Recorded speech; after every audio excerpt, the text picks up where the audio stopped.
Helldivers 2 has already been forgotten, right? The numbers are way down. Nobody's talking about this game anymore. Nobody remembers it. The game is done essentially. And in a couple of weeks, when a Stellar Blade comes out, that'll be quickly forgotten too. It's going to be a very exciting time, like seeing these games like fall off the radar and just fail to compete with whatever Nintendo has releasing later in the year. But I do think the main thing to take away from the Helldivers 2 situation is that, like, very similar to the Power World situation, in which people like tried to frame the game as being way more popular than like the game it was ripping off, right? Helldivers 2 was not anywhere near as popular as people were making it out to be, right? People love to boast about like the player count on Steam, right? Like, oh, look how many players they have. But in reality,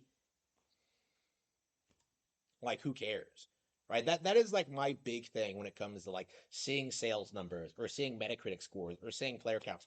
Who cares, right? Like, if you're not talking about the actual game, I don't want to hear it. And the fact that like Helldivers 2 was so reliant on trying to like present itself as like, oh, it's totally anti-woke, guys, just like Stellar Blade. Oh, those Koreans really know how to make anti-woke games, right? Like, it couldn't be more obvious that the current situation when it comes to Sony is that they're panicking, right? They're not selling a lot of units. People are boycotting their games. People have caught on to the fact that the PlayStation brand is trash. So they're just like, okay, call up the boys at Square, call up them, hype up Stellar Blade, hype up this, fund some like low budget project that nobody cares about. Like, we have to like try and win back fans. So like, what happens? Right? They released the beginning trailer for Final Fantasy VII Rebirth. Right? They dropped the Stellar Blade thing and manufacture the game journal thing, which is manufactured, by the way. I don't think people understand this, that they are deliberately trying to antagonize you and get pre-orders for the game. I do think it's safe to say at this point that Stellar Blade is coasting entirely off of this like controversy in regards to the character design, when like nobody really cares all that much. And then like you have what was the last one? You have Helldivers 2, which they tried to present as like a very base, traditional, like online shooting franchise. Like, oh, it's so cool, it's so original, it's just like Starship Troopers. Like nothing like the book, like the shitty movie that I didn't understand the point of the book. But like, oh, but it's so cool, like, and already been forgotten, right? And looking at Helldivers 2, looking at the numbers, looking at how quickly it's fallen off, comparing it to a certain Nintendo shooting franchise, like, I think it's safe to say that Helldivers 2 was not as successful or popular as Splatoon 3. If you think about it, Splatoon 3 has maintained its relevancy for 2 years straight. Helldivers 2 is not going to manage 6 months at this rate. Like, in another couple of months, this thing will be completely forgotten. Not that it isn't already forgotten, but like, the life cycle for these things are very, very brief. Like, I remember Street Fighter 6 coming out and people saying like, "Oh, it's the best Street Fighter game ever," and then it just fell off and nobody really talked about it again. Tekken 8 came out like, "Oh, it's the best game ever," and then that fell off too, right? Like, people keep doing this thing where they're pretending these games are a lot more successful than they really are. And sometimes the truth comes out, like with Final Fantasy VII Rebirth, how people have begun to notice that the Final Fantasy brand sales have like tanked really hard over the past several years, right? Because of Square like refusing to make high quality products. But I think that also extends to other companies as well, companies that people don't necessarily think about all that much. I remember, this is how old I am. I remember when the industry was trying to pretend that PlayStation All Stars Battle Royale was a competitive, viable alternative to Smash Bros. Right? This was in like 2012. This was like the thing that was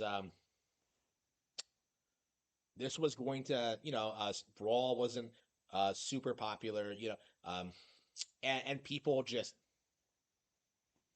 uh, really pushed this narrative that, like, oh man, all these iconic PlayStation characters are going to come together in this one game. If anything, all that game did was just prove to everyone just uh, how much how irrelevant the entire PlayStation catalog is. Like they didn't even have Snake. They didn't have a Cloud. They had like Sackboy. They had Raiden. Yeah, Smash Bros got Raiden. Smash Bros got Solid Snake, and PlayStation All Stars Battle Royale got Raiden. I think that by itself demonstrates how like different the different level of quality there, right? And I think that's become more apparent with like Smash 4 and Smash Ultimate. Just how much better the Nintendo backlog is and how much more people care about the characters, even for ones that aren't considered like all-time classics. It's crazy to see how much like people love people like characters like Pyra and Mithra, or Min Min in my case, or like a lot of the other newer characters in Smash Ultimate, right? Like those characters leave an impact. They have an impression. They have fans. They have high quality products that people want to see come back. Like Dragon Quest has become popular in the West now because of what Square has been doing. To me, we're seeing more and more, I think, that Nintendo IPs continue getting more popular every year. People discover Dragon Quest XI. They discover like Live Alive, the remake. They discover like 13 Sentinels, Aegis Rim. Cereza and the Lost Demon, Bayonetta 2 and 3, right? All of these absolute bangers, right? With Helldivers 2, as it like declines in popularity and it stops being like the flavor of the month game, like nobody's gonna remember Helldivers 2. Nobody's gonna think back like a year from now today, like, oh man, playing Helldivers 2 was the time of my life. No, like Helldivers 2 has no longevity to it. It isn't relevant. And I think with talks that Sony's going to acquire the company, I really think by the time they make a sequel, people are going to be very, very tired of it.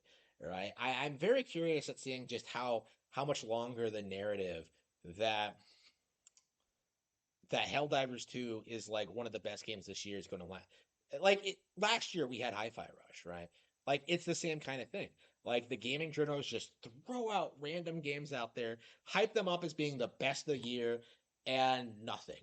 Like they get ported to other platforms after a brief stint as an exclusive, and they never get talked about again. Nobody liked Hi-Fi Rush. Nobody cared about that game. Nobody cared about Forspoken or Street Fighter 6 or Diablo 4 or Baldur's Gate 3, or like none of that was popular.